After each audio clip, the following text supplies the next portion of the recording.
Bonjour tout le monde, je m'appelle Cole et bienvenue à mon chaîne YouTube Golden Blue Note. Aujourd'hui, je vais vous expliquer comment j'ai appris la langue différente, notamment l'anglais et le français. Pour l'anglais, en Corée du Sud, c'est obligatoire d'apprendre l'anglais à partir du collège jusqu'à le lycée.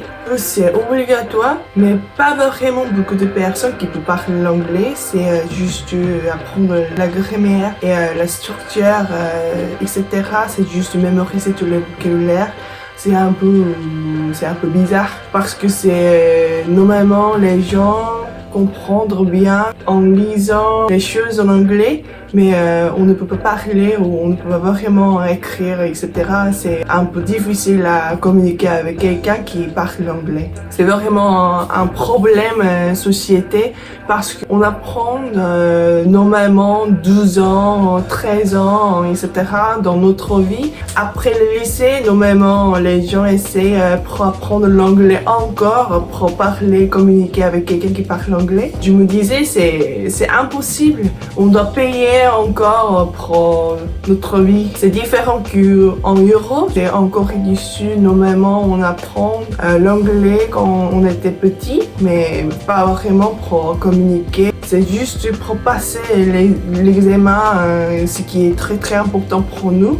Voilà, c'est comme un baccalauréat, mais c'est vraiment difficile à passer. Moi, c'est après le lycée, j'ai travaillé comme le mannequin. Je travaille jusqu'à maintenant comme musicienne. Mais j'ai décidé d'apprendre l'anglais tout seul en regardant la série qui s'appelle Friends, où etc. Il y a beaucoup de différentes séries en anglais.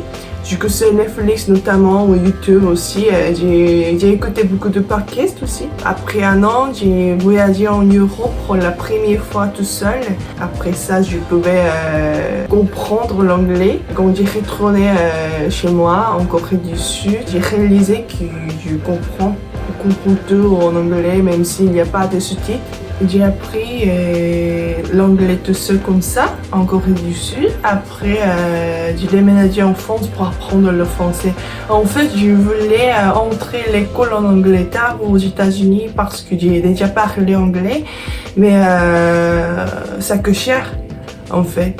Du coup, j'ai choisi apprendre le français pour étudier la musique, l'art. Il y a beaucoup d'écoles de beaux-arts en France. Je voulais vraiment faire mes études en France ou en Allemagne aussi. Mais j'ai pensé que c'est le français ou la culture française aussi, c'est vraiment intéressant que l'allemand. Du coup, c'est pourquoi j'ai passé l'été dernier, il y a un an, j'ai déménagé en France pour apprendre le français.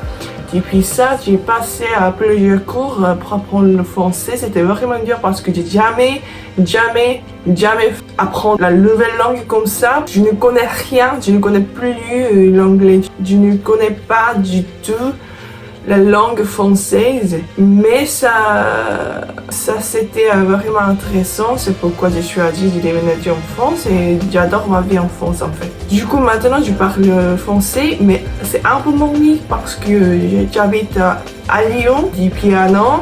Lyon est un peu petit pour moi parce que j'ai grandi à Séoul. Je me disais c'est un peu bizarre parce que aussi c'est quand je suis allée en Angleterre pour la première fois en 2019, c'était très très bien. Mais après j'ai appris l'anglais, tu peux comprendre toutes les choses. Du coup ça m'intéresse pas. Maintenant je vais déménager en Suisse pour mes études. Au final c'est bizarre parce que je voulais déménager à Paris, etc. Parce que Paris est grande ville, il y a beaucoup de choses que je peux faire, je peux aller au musée, etc. Mais au final, j'ai choisi de déménager en Suisse. Je vais apprendre l'allemand En Suisse aussi, parce que j'ai déjà parlé l'anglais et le français, du coup je peux apprendre l'allemand. J'ai envie d'aller à Berlin parce que à Berlin c'est vraiment intéressant, c'est vraiment une grande ville pour les artistes et je voudrais vraiment faire ma musique. Je sais pas, je vais quoi, mais dans ma future j'ai envie d'aller là-bas pour faire mes études et mon travail aussi, etc.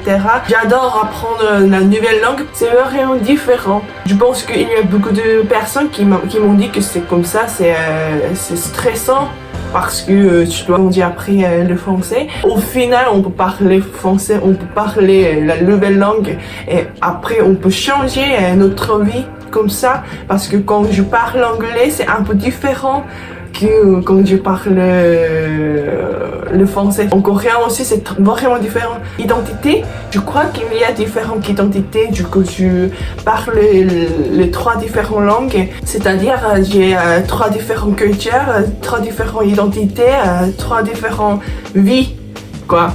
Du coup, j'adore ma vie comme ça. Je voudrais vraiment apprendre la nouvelle langue comme ça. Après l'allemand, l'espagnol, aussi l'italien ou grec aussi, ça m'intéressait beaucoup. Parce que quand je suis allée en Crète et à Athènes, c'était vraiment intéressant pour vous donner les différentes perspectives.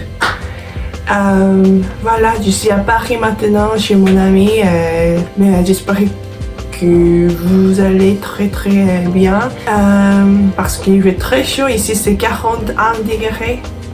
Bisous.